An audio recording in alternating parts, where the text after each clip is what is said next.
needed for the Miss Aurora Scholarship Contest, and the home show will be back in Nashwauk next weekend. All that and more as we take you around the Northland, city by city.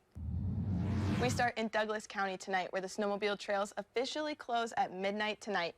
Many trails closed at midday today, and the county is also encouraging late-season riders to watch for logging activity. 3 year-round trails will stay open, and they are the Wild Rivers Trail, Saunders Grade, and the Gandy Dancer Trail. The county ski trails were last groomed at the end of March, but they are still open. There's also logging activity happening near those trails, so the county asks skiers to stay alert. Next, we head to Aurora, where they are looking for candidates in this year's Miss Aurora Scholarship Program. Girls going into 11th or 12th grade this fall are invited to sign up.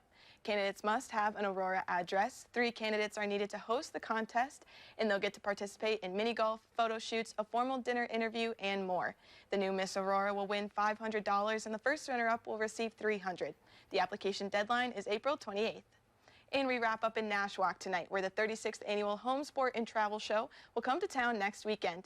The event will be held at the Nashwauk Recreation Center Friday, April 14th and Saturday the 15th. Admission is free, and there will be over 50 vendors to meet and shop from. The Fire Relief Association will be hosting a fish fry on Friday night, and the baseball team will have a lunch and breakfast on Saturday. The Big Game Records of Minnesota will also be available to score antlers and sheds for free.